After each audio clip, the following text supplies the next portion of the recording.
Hey there, baseball fans. Nathan Rohde and Shooter Hunt for your latest edition of Coffee and Curveballs. We're really excited about today's episode as just yesterday, Monday, we introduced PBR California. So we're finally headed out to the best coast. Brody, you're coming out to stay by me. That's what's happening. I don't have to fly all the way east to see you. You know the talent all over California. It's well-renowned. Might be the top. If you're in California, you're saying it is the top. But obviously, tons of talent out there that we're excited to get out there and see. Yeah, no doubt. I mean, obviously, this is a very exciting announcement for, Prep Baseball Report, adding another state to the fold. The only thing that would make me more excited is if I was actually out there right now watching baseball. As I woke up this morning, it was about 18 degrees. I think the real feel was about 12 or 13. So I'm ready to get out to California. So yeah. Without... I've been circling Trinity League games for the last month and a half or so, just figuring out what's the temperature going to be. Can I get to the beach beforehand and then make it for first pitch? Yeah, exactly. So without further ado, let's jump right into talking California, and we're going to welcome in Les Lukach, who's going to lead our scouting initiative in Southern California. Les has been down there for years, grew up in Southern California, knows the region through and through. Les, thanks so much for joining us today, and welcome to the family. Hey, guys. Stoked to be here, man. Happy to be a part of the PBR family and get to work with guys like you. And, it's about time, long time overdue here in Southern California and California as a whole. And we're really excited to get going here. Excellent. Well, we're happy to have you. Let's jump right into talking about California and the talent it offers. As we know, it's one of the, most productive states, and the most productive state when it comes to, baseball talent. Start off with the 2018 class. Just give me a sense of what the vibe is out there of just this class in general. Compared to the last couple of years, the vibe is that the class is a little down. You do have a couple guys at the top that we'll talk about here in a minute, but overall, the sense is that it's a little down. You get conversations with scouts, and it's just, there's not the 15, 20, 25 names that you normally hear. It's generally, anywhere between 5 to 7 that are at the top, and then, you got a bunch of guys that kind of are fillers, if you will. Yeah, I think it's funny that we talk about a down year in California, but then when you really look at the class, you're like, man, that's a good player. That's a good player. He's a good player. So the bar is certainly set high in California, but we can't talk about Southern California baseball without talking about Bryce Terang. Les, you had in your notes that he's been a known name since he was an 8th grader. That's the first time I saw him with Team USA. Just tell us about Terang, what he brings to the table, and, we're finally here. It's finally his draft year. Yeah, people are excited, to get guys on him, especially after he struggled a bit last summer in the circuit there. But he's an elite defender with arguably the best glove work and footwork of maybe anybody in the country. Incredible first step, great range to both sides, strong, powerful arm, plays up a little bit because of those instincts, and, a decent runner, instinctive on the base paths. He's just a guy, again, that is, kind of lived up to the hype, if you will. Yeah, it's tough to put all that pressure on an 8th grader, but Terang seems to have lived up to it. Yeah, he's certainly a very exciting player to watch. Like you said, an elite defender. You showed it with Team USA, and he didn't go off offensively, last summer, but, the polish is there. The son of a big leaguer, he's the kind of guy that, even if isn't a lot of flash and isn't, super loud, he's still the guy that I'm certainly going to put my money on, when it comes to the draft in Southern California. But you guys got actually a kind of an injection of talent in this offseason, or in the fall, I guess, when Cole Winn, right-hander from Colorado, who is no stranger to PBR, moved to Southern California, transferred into Orange Lutheran. Does he automatically become the top arm in Southern California? In Southern California, yeah, there's actually some debate as to whether he's the top arm in California, and you guys will talk about that a little bit here later. But yeah, this is a guy who I got eyes on him on Friday night, was working 91, 93, touched a couple fives. He's 75 to 78 with a curveball. His changeup was 83. 3 strikeouts in a 14-pitch first inning. One scout looked over at me that I was sitting next to and said, that's a top 15 arm if I've ever seen one.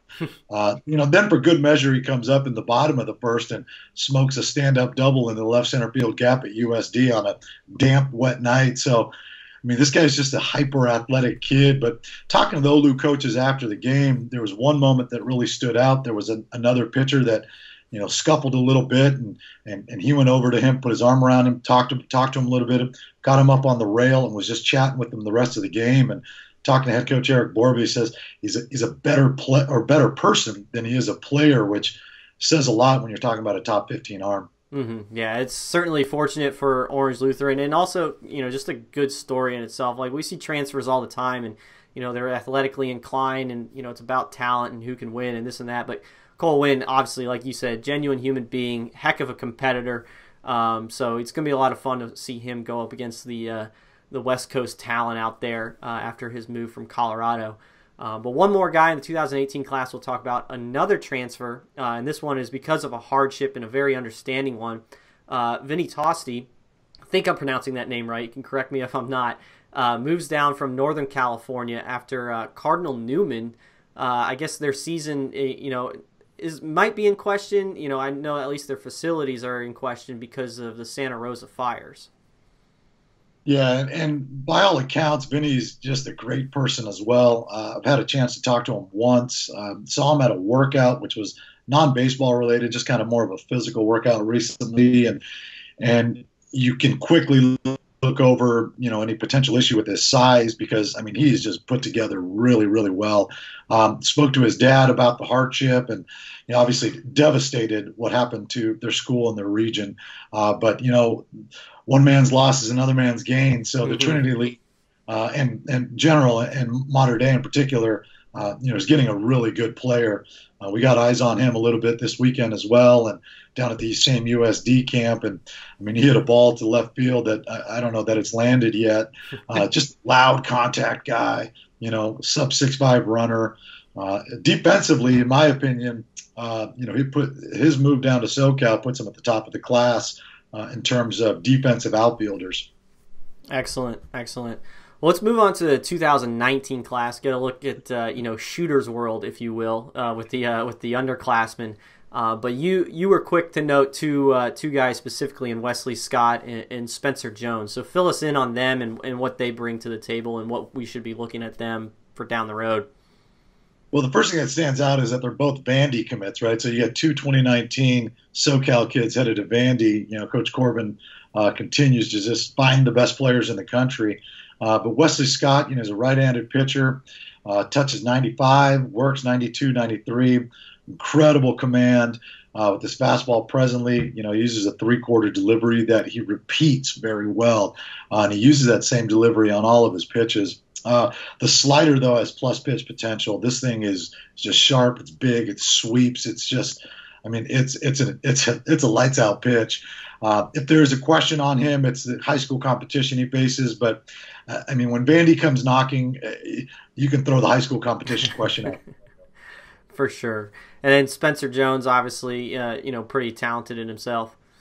Yeah, he's a left first baseman, left-handed pitcher. The kid absolutely mashes. He stands 6'7", 2 bills. He projects to fill out a little bit more. He gets extended. He certainly doesn't get cheated at the plate. Drives the ball to all gaps. Big time power. He works 89, 91. I've seen him touch a couple threes. It's going to be interesting to see whether he gets a shot to play both ways at Vandy. Excellent. So now that's the 2019 class, and of course there's a lot more to talk about, but we're going to keep it brief here. We'll jump onto a podcast probably and go a lot more in depth. But let's move on to 2020, which this looks like it'd be a pretty special class when you're talking about the 2020 class in Southern California. We got a peek of it last year at the Boris Classic in Harvard Westlake, who we'll talk about it more in depth in a little bit, is pretty loaded with 2020s as well. Let's talk about that 2020 class, and we'll start off with Jared Jones. Jared Jones, simply put, this guy is a pitcher. He knows exactly where the ball is going just about every time he throws it. He works primarily 88 to 92. He touches 93. I've been told he touched 94 recently. He's got great command at 2 pitches and in showing development of the third. Swings the bat really well, too. He's a USC commit. We got eyes on him this weekend, so you'll be able to catch his video here pretty soon on his profile. He and the guy that we're about to talk about are generally considered the two best pitchers in their class here in SoCal. Mm-hmm. So you alluded to that, two best pitchers in the SoCal class. Lucas Gordon, who we saw, at the Boris Classic last spring with Notre Dame, obviously eyes on Hunter Green, all spring long. But you get a sneak peek of Lucas Gordon, the left-hander. I know Shooter's a big fan of him. I got to see him pitch too. He's pretty good. It's hard to believe that he was only a freshman, now only a sophomore. But talk about him and what he brings to the table. He might be a little more polished than Jones, which is saying much, but Jones has a tick more velocity. What Gordon has is command of three pitches, whereas Jones is kind of developing that third. He's pretty physical now. I saw him yesterday. He didn't pitch, but he did swing it and played first base. He's pretty physical. He's filled out a little bit. Coach told me he's up to about 175, which is pretty impressive. And at the bat, he flashes present power. But, obviously his future is on the mound, where he's pretty darn good, up to 91. And with the command of the three pitches, the breaking ball might be his best pitch. And it's a pitch that he throws in any count, throws it for strikes. Has really good command of the entire quadrant, uses the entire quadrant, paints the black, goes up, goes down, in and out. So he's a special player and a future USC teammate of Jones. Excellent.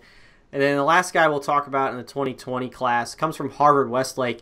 It feels like we're talking about a guy in every class at Harvard Westlake since like 2009 with Austin Wilson. Lucas Giolito, Max Fried come out of there. Now we're talking about with the 2020 class, but they got 2019s and 2018s that are interesting that we'll get into. But let's talk about their 2020 in Team USA alum Pete Crow Armstrong. Yet another Vandy commit, who might be arguably the best outfielder in his class. Although there's a kid, Trevor Tishenko, down at Poway, they might have something to say about that.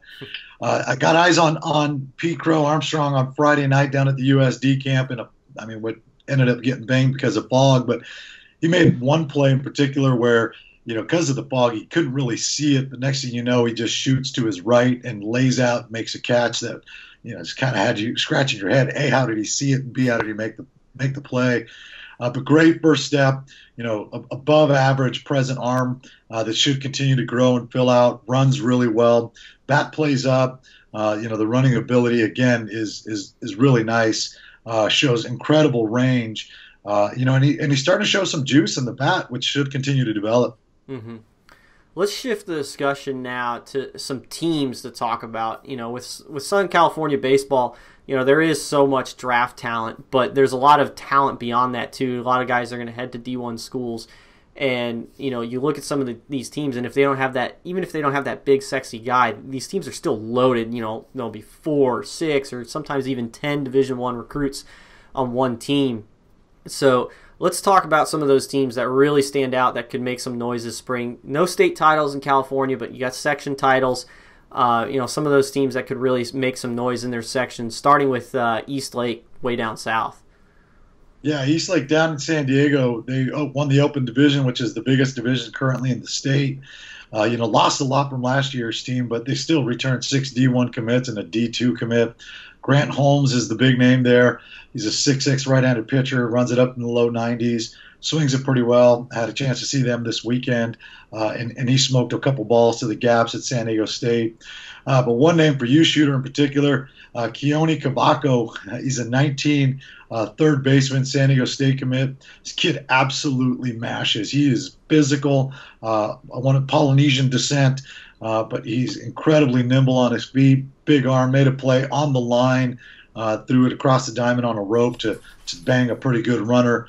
The other day, Brian Leanhart is another 6'3" left-handed pitcher committed to San Diego State. He works in the 87 and 89 range. And then lastly, another name for you, Shooter, 21, Marcelo Mayer, who is a recent USC commit. He's a shortstop, a lot of room to grow. Defense is ahead of the bat a little bit, but this is a team that Coach Gallegos told me the other day. He said, they have a chance to be pretty special. And you got to remember, this is a team coming off 3 straight Open Division finals. Mm-hmm. Yeah, no doubt. So, and we also talk a lot about in Southern California, some of these programs kind of just reloading, not necessarily rebuilding. And one that obviously jumps to mind when you talk about that is Orange Lutheran, a perennial contender in Southern California.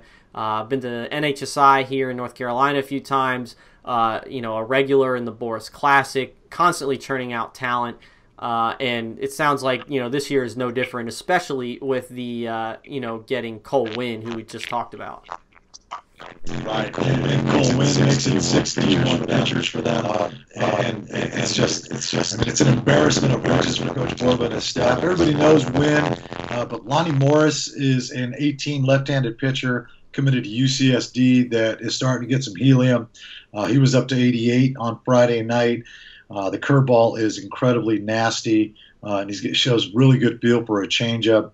Another guy that they have is Christian Rodriguez, a sophomore that just committed to Miami. Nathan, I texted you about him prior to the NHSI last year. 6'6" righty, 85, 86. I've heard he's touching 88s now.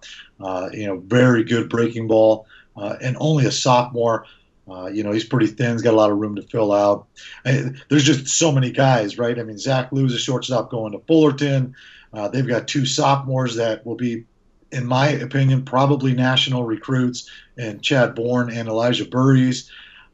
It's just, again, an embarrassment of riches for Olu, who, in my opinion, is probably, along with Mater Dei, the 2 favorites in league. Mm-hmm. And then let's go down to San Diego again. Cathedral Catholic, was at the forefront of the national discussion a few years ago when you had Steven Gonzalez as a senior, Brady Aiken was a junior. Obviously went on to, be a high pick, is in the minor leagues now with the Cleveland Indians. But it sounds like they're, reloaded once again with a bunch of D1 guys and look to make some noise down there in San Diego. Yeah, 10 guys either signed or committed to D1 schools, in my opinion, led by Nick Nastrini, 6'3" right-handed pitcher, headed to UCLA. And I'm with you. If a guy pitcher's going to UCLA, he's probably pretty darn good. And I remember when they committed him as a sophomore, TJ Bruce at the time was a recruiting coordinator, was pumped to get him, and rightfully so. Noah Owen is a 6'4" right-handed pitcher headed to USD. He's in the 19 class. Doesn't quite have the velo yet of Nastrini, but he projects really, really well the way he commands pitches. Jacob Allred is an 18 outfielder, center fielder, probably transition to one of the corner spots when he gets to University of Arizona. Kid flies, prototypical left-handed leadoff hitter. Again, one of those schools where they just have so much talent that we could spend an entire podcast just talking about just their talent alone. Mm-hmm. And then Harvard Westlake is a team that I'm, really looking forward to seeing this spring at the Boris Classic. They've got a 2018 that's interesting to watch. They got a 2019 that I'm a big fan of, who I'm sure you're going to mention. We talked about Pete Crow Armstrong, who's a 2020. Wolverines look like, and Coach Halbert look like they're going to be pretty good again, making some noise in the playoffs. Yeah, they are actually at the USD camp this Friday as well, so I got a chance to talk to Jared a little bit about his team, and he really, really likes his team, rightfully so. Jesse Bergen, I think, is the 18 right-handed pitcher you're talking about. He's headed to UCLA. He's an 88 to 91 guy, touches some 2s and 3s on occasion, but just the guy that really knows how to pitch. I believe you guys got eyes on him at the Boris last year, or in the spring, excuse me. Drew Bowser, a 20 infielder headed to Stanford. This kid just flat out mashes, probably projects to move to third base because of his size. There's some question about his range, but the bat plays up. Sam Laboki is another 19 right-handed pitcher committed to guess who? Vandy. He's 88, 91, touches 2s and 3s, and shows excellent command of his off speed and second stuff. And Jared, rightfully so, is really excited about this team. Mm-hmm. Yeah, Laboki's my guy. I saw him. Saw Harvard Westlake at the IMG National Classic last spring, and Laboki's the perfect guy for this show because he's got a hammer curveball. So I'm looking forward to seeing some more of him. But last team that you want to highlight to wrap this up here is Notre Dame of Sherman Oaks. Yeah, Notre Dame, Mission League rival of Harvard Westlake, so this should be some interesting battles here for the next 2-3 years. I wouldn't generally say let's wait till the 20 these guys, but I mean they're good enough to compete now. Just in addition to Gordon, they have a shortstop Devin Ornelas, committed to TCU. Another shortstop, second baseman, Dalen Reyes. I know he's shooter's guy, committed to UCLA. Right-handed pitcher, Tyler Stromsburg, who is committed to USC. Got eyes on him yesterday. He was working 87, 89, really good breaking ball.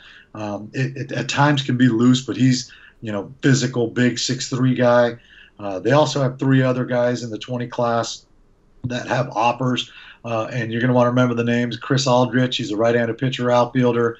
Left-handed pitcher, Louis Skirtich. And the third baseman, right-handed pitcher, Diego Boriquera, these guys are, all offered players who are, going to add to that 20 list. I mean, they could potentially have 8 guys that are D1 commits in the 2020 class alone. So 2 years from now, that's going to be a pretty special team to watch.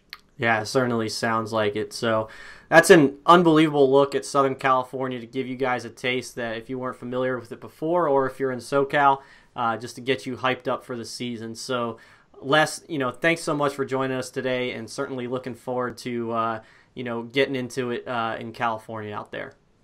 Yeah, guys, my pleasure. Happy to be a part of the team, and look forward to catching up really soon. Sounds good. Let's go back to Shooter Hunt now and let him chime in. Shooter, obviously, lots of draft talent to talk about out there, but with the underclassmen, which is your niche, still just, year after year, it's so good in Southern California. Yeah, always reloading. Les said it. A little bit of a down year in the 18 class, which a down year means Bryce Strang's a first rounder, Cole Wynn's a first rounder, and they're still loaded up there, and it's still a ton of talent. But the 19s, Wesley Scott is one of the premier arms in that 19 class. It's like a whip. It just jumps out of the hand. Been up to 95 like we're talking about, and it's really an electric arm. So he's a guy that I really like. And then Spencer Jones. I like the bat. For a kid 6'7", to be able to handle the bat and understand the movement patterns of his long frame. Bandy's got a good one there. I mean, he's got a big arm in the 90s from the left side, so he could do a lot of things for them if he doesn't end up in the draft. Mm-hmm. But really, that 20 class is stacked. It takes a lot for Nathan Rohde to be at a game in which Hunter Green's playing in for him to call me and tell me about an underclassman. And that's what happened with Lucas Gordon last year in Notre Dame. Really good player. Can swing. I saw him swing it. Looks good. Good-looking athlete. But his ability to spin that curveball and command it, that's going to make him a special guy moving forward. But Jared Jones is my guy. We saw him last year at Boris, saw him a little bit this fall. Just an absolute competitor. Fiery. I want to say he threw in one game, went out to right field, and unleashed a cannon from right field after pitching. But just an absolute baller. So he gets on the mound, and he does not want to lose. And I love seeing that competitor spirit in a pitcher, and I think he's got big things to come. So now we're going to shift to Northern California, and leading our initiative up north there in Sonoma County is Blaine Clemmens. Blaine, welcome to the family. Excited to have you, man. Looking forward to the season. It's going to be a good thing. People have been looking forward to this, I think, for a while, having great presence like PBR in California, organize our state, like share what we know in this state with the rest of the country. So I think we're pumped. Everybody's pumped. This will be a good thing. Excellent. Well, let's jump right into it and talk about some players, and we'll get to some teams in a little bit as well. We talked with Les down in Southern California about the 2018 class and the draft, so it's a perfect place to start. It looks to be a pretty good year up in Northern California. I mean, there's always talent up there. We were just talking about how a lot of these guys go to college, but this class actually looks like there's some guys that could come out of high school straight into pro ball, starting with a big arm in Dominic Pipkin. Yeah, Dominic is what's the term? He's what they look like. He's long, he's loose. He's a little raw at times, but that's okay. I mean, having a pro background, we understand that they clean him up in pro ball. But he's committed to Cal, so this is a kid he's got great options. If you talk to the Cal people, they might say, and I talked to Mike New the other day, if he signed, they wouldn't be shocked. But we're talking about a kid that can get up to 96. There's maybe a 97 been seen on a hot gun. Mm-hmm. He's long and wiry and loose and electric. He got a blue-collar background. He's just the kind of kid that I think pro ball guys are really attracted to, and college guys. A coach like Mike New, who's got a junior college background and a coaching in-depth, get in there and dig and grind and teach background. He also loves a kid like this. So it'll be fascinating to see what happens. with him and the options that he's presented in early summer. Sure thing. And then, right on his tail there, you got a couple of guys that were standouts at the area code games, and Ryan Holgate and Osiris Johnson. So a couple of position players that could make some noise this spring as well. Yeah, the top of this 2018 high school class is really, really, really strong. If the whole thing is not super deep, the class, the top is great. Ryan Holgate, if you want to throw a comp on a kid, and we all love to do that, right? Who doesn't throw a comp? I mean, Jay Bruce, if you really like him. I saw Jay play in high school quite a bit, and it's really similar. The size, the speed, strong arm. It's just he can put on power displays that are just awe-inspiring and jaw-dropping. This is a kid from Davis out there in the Sacramento type area. He runs well, he throws well, he hits well, and he's big and strong. And then Osiris Johnson, now he's your typical dream prospect, right? He's scouts love to dream. He's a shortstop, but will he stay? He's a center fielder that's graceful, but maybe want him at short. His father is Jimmy Rollins' first cousin, so he's been working on smoothing out some of his side swing mechanics. Making that a little more fluid. He's got bat speed. He's got some pop. He can really run. You'd think with Rollins helping him along, that the fielding will clean up a little bit in the infield. It's such a cliche to say, right, that a high school kid won't stay, but a lot of them actually do if given a chance and some time. But now it's really exciting. These three kids could all go in the top 3 rounds, maybe higher with a great spring, signability, and all those things. But it's interesting too that Johnson, he's Encinal High School. Which is the same school that Rollins went to. Right. Produced Willie Stargell. It's one of the coolest fields you could ever go to. There's this big plane on the hangar, and then the bay is right behind you. It's just one of those great settings for old school Northern California ball. Sounds like a spot that I need to make sure I get out to at some point. Sounds like it's really they have a little tournament every year. It's a good thing. Yeah, it's good. Excellent. Well, let's shift now to some underclassmen. Look at some of the younger guys, whether they're committed or not. One guy that you want to lead off with who's uncommitted, and that's Seth Tomczak. Yeah. Right? Uncommitted, big-time talented 2019 pitchers unheard of in this state. I mean, right? Yeah. It's not a case of anything other than he and the family are just moving slow. It's almost a traditional process of not being hurried into a decision. His brother's at Fresno State. I believe he'll be a junior this season. He's got opportunities and offers. He could end up at a junior college. He could end up at a 4-year school. He could end up signing. I don't think anybody really has a great feel yet, but he's long and loose and he's clean. But yet on the flip side, he can be a little young on the mound, and that's okay, right? There's a lot of really mature, fast developing young pitchers, but to find one that's a little young and still kind of in the process and enjoying the process. Reports, the father hasn't really let him do too much breaking ball stuff until, maybe recently. It's almost a really traditional approach, I guess, in some ways. But he's in the high school league that Aaron Judge was in as a kid. So, he'll have a chance to really dominate and, pick whatever's best for him. Sure. Yeah. It's certainly interesting, but also kind of refreshing to see somebody taking the process like that. Not being committed as a junior is never an indictment. Sometimes it's just taking the process as you should. Not trying to do things too quickly or too early. So certainly something that we like to see. But you've got another guy, Brock Jones, pretty high ceiling, multi-sport athlete. Tell us about him. This is a kid that now I put a Jay Bruce on Holgate. The guys that like Brock Jones, I mean, they'll drop an Andrew Benintendi in a heartbeat. This is a guy that's really, really, really liked. I mean, the athleticism plays, the strength plays, the mental makeup, the mentality, the football aspect of it plays. It's strong presently. It takes me back to when I worked for the Braves and Roy Clark. One of the first things he said to me was, "Blaine, you go find us some football, baseball players.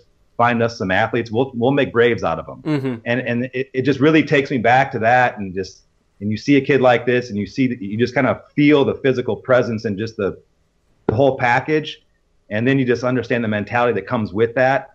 I mean, that's what takes kids really far in this sport. He plays with enthusiasm. People like to play with him. People like to watch him and appreciate him. This is he got a chance to be pretty special. And then one more guy in the 2019 class, might be a little bit under the radar, but you certainly know who he is. I'm going to let you introduce this to him because I might butcher that last name. Yeah, Nathan Martorella. It's a good Italian last name. He's from Salinas, little pocket down south of San Jose. A lot of vegetation, a lot of artichokes down that area. There's been some players come out of there, though. Abe Ruiz years ago from Pacific Grove. This is a big, strong, physical left-handed hitter that I had the pleasure of seeing at my showcase last summer. He's committed to Cal. He's a left-handed slugger. He's 6'1", 210. You're not doing a lot of dreaming on Nathan's projection because what you watch him do presently is destroy baseballs. Line to line, with power, in the gaps. And the most exciting part about this guy is it's violent, but the bat control is unbelievable. It's not swing and miss. It's balanced. It is just, if you watch Kyle Schwarber and you get excited there, if you see Anthony Rizzo and you get excited there, these are big names. This young man has got that kind of juice. It's funny, I was talking to Mike New the other day, and he says, Blaine, if I'm having a rough day or I'm a little sad about something, I put on Nathan Martorella videos just to get happy. It was the first kid he got committed when he got the job at Cal. It was the first call he made.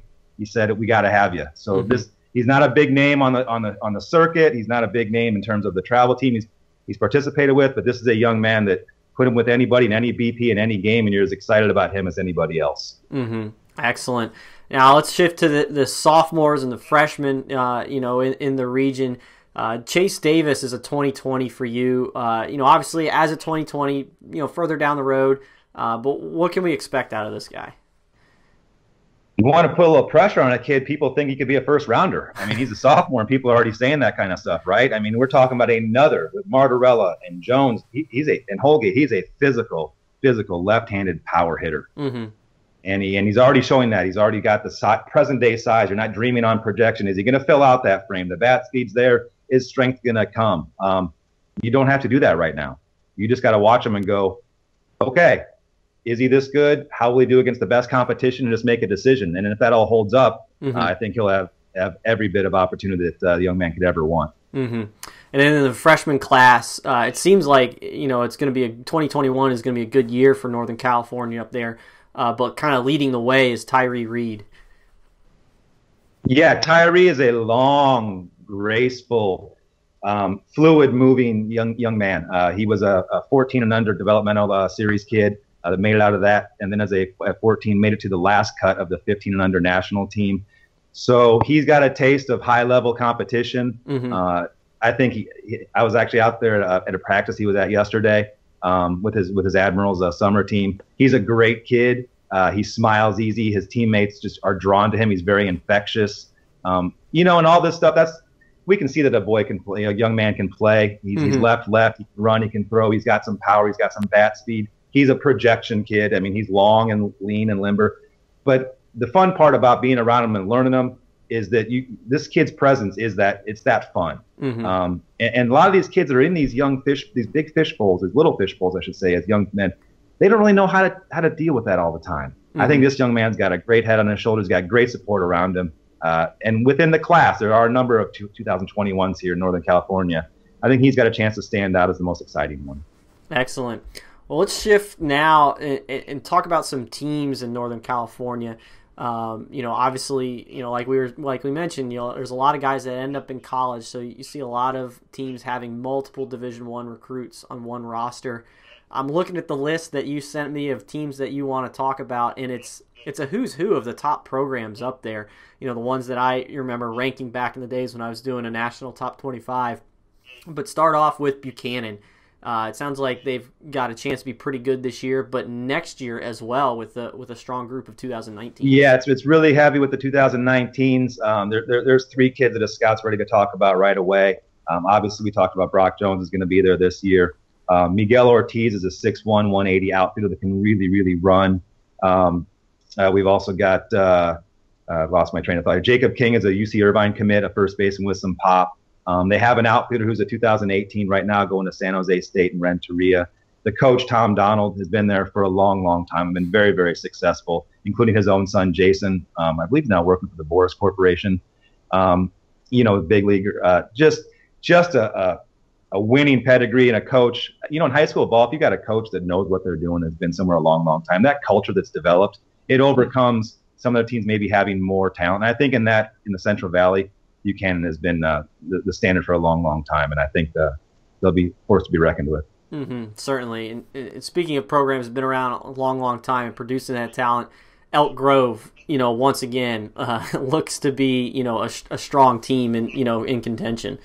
They're an easy team to put in the top 10 in the nation. Some people do those kind of rankings. They can compare apples to apples if you really can. Division I guys left and right, young guys, old guys, shortstops, pitchers, outfielders, history of winning, history of culture of winning, from Carlson the shortstop, Jordan the pitcher, Freitas.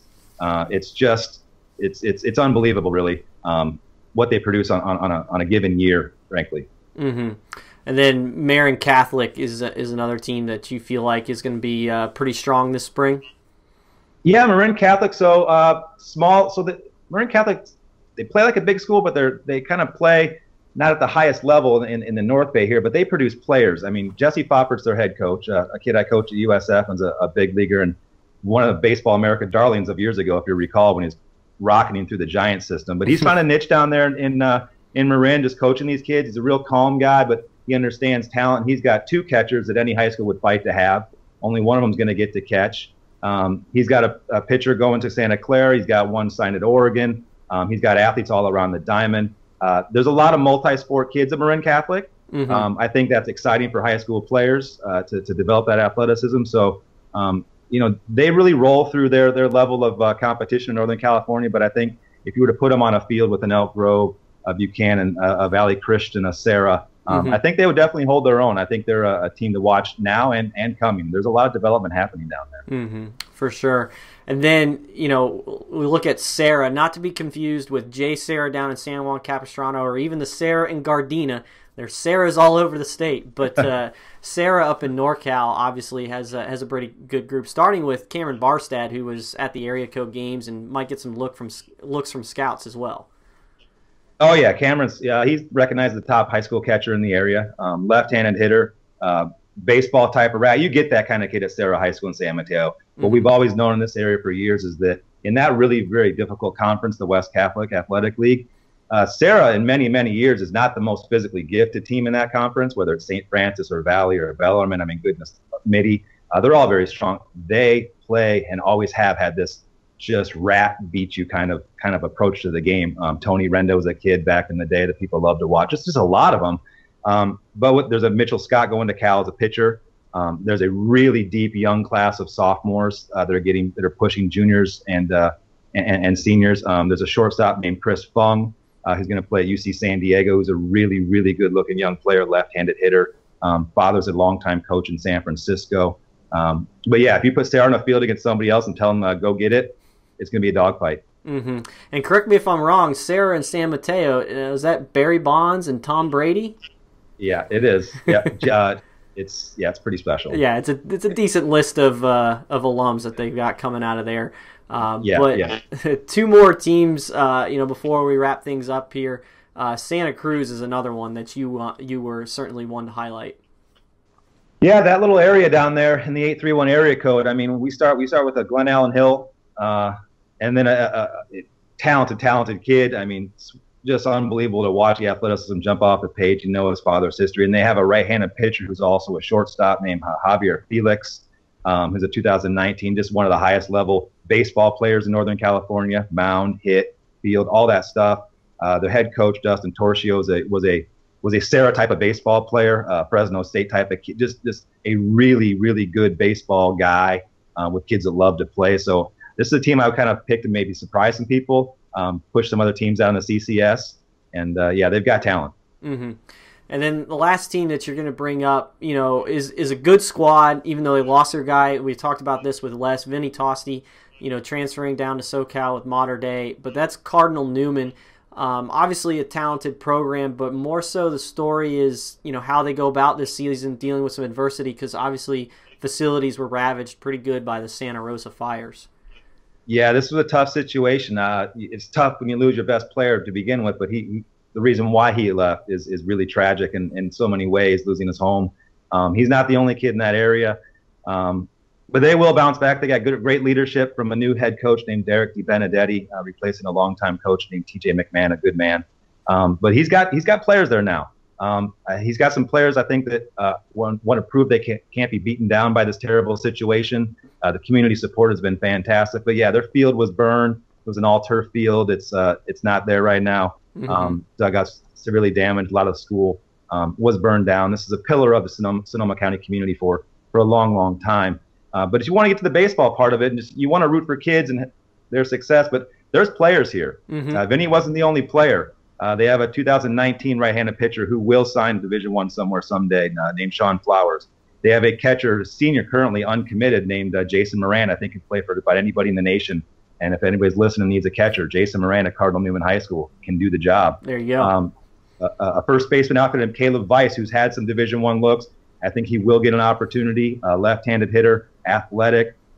They're good. They have a shortstop, infielder, third base kid who's their starting quarterback named Bo Barrington, who's played in some USA NTIS things and done really well. Very talented kid. They have a little middle infielder named Miller who can just pick it up and throw it across. This is a good baseball team. If you'd have added Tossie into that mix, this is an elite level high school baseball team. So I think with the things they've gone through, their love of the game, great leadership of the coach, this is a team I think it's a great story to follow and see how it unfolds. Yeah, I think you really summed up, for me at least, Cardinal Newman is kind of the quintessential West Coast baseball team, it sounds like. Yeah, they'll probably have like one of those main guys like a Vinny Tosti, even though he's not with the team this spring. But everybody else can just play the game, and they can do it well, even if they're not the biggest or the flashiest athlete. Yep, there's no doubt about it. It's certain schools have strong presence and personality and community about them. I think it comes together on the field with these kind of kids. And Sonoma County kids can be a little slow to come sometimes. Northern California has been known to have some really almost Midwest type athletes, and I say that with respect because I'm from Chicago and Iowa. Is that they're a little slower to develop sometimes, and you just give them time, but they're strong. There's a lot of agriculture up here where we live. There's a lot of farm country where we live. It's not beaches and Venice Beach and pump and iron. This is rural. This is farm country up here. Beautiful. It's wine country. And these kids, a lot of them play basketball and football and baseball, and they just come a little slower sometimes. But if you get a group together like this, they can all blossom a little earlier. I think we can expect great things. Excellent. Well, there's your look at Northern California from Blaine Clemmens, our scouting director up there in NorCal. Blaine, thanks so much for joining us today, and obviously looking forward to the season and working with you with PBR California. Oh, it's going to be a good thing. I'm really excited. Thank you for the time. Shooter, good to see you. I know not on with us right now, but looking forward to this whole thing, Nathan. We'll have a lot of fun. Excellent, Blaine. We appreciate it. So we'll shift now back to Shooter and let you chime in. We talk about all that talent in Southern California, and it's so saturated. It's really no different in Northern California. No, and you could just hear the passion out of Blaine there. He knows the area well, which is what I'm really excited about. We've talked to Les and Blaine now, having the state on lockdown, and just having played with some guys from NorCal and understanding the split. It's a huge state. And obviously San Diego, Los Angeles, Orange County, they kind of get the glitz and glamour. They can play year-round. The temperature is great down there, and the players are great as well. But NorCal kind of has that chip on their shoulder, like, we're going to show you what we can do. And talking with Blaine before the show, just the amount of talent that has come out of there and continues to come out, it's nothing to scoff at. And even going more in line to what Blaine was saying, those guys just taking that time to develop multi-sport athletes. They get to the campus in college, and they make a huge impact. But again, Blaine, just the passion he has for baseball and amateur baseball in the area, and the knowledge that he possesses from years of experience, it's going to make our coverage of NorCal a lot of fun to deal with. And just talking to him about state championship runs and the different conferences in the area, the talent coming out of there is very impressive. Certainly, and obviously, Shooter alluded to it, or talked about it in detail. Blaine's passion, Les's passion for the game, knowing the regions inside and out. It's going to fit great with everything we do here at Prep Baseball Report. So can't express enough how excited we are to finally be on the best coast, the West Coast, with PBR California. So be sure to follow along. You can follow them on Twitter. They're on Instagram. We're going to have content all throughout the spring Obviously, lots to talk about, so be sure to tune in. He's Shooter Hunt. Thanks again to Blaine and Les coming on today. I'm Nathan Rohde. This is Coffee and Curveballs, and until next time, we'll see you guys at the ballpark.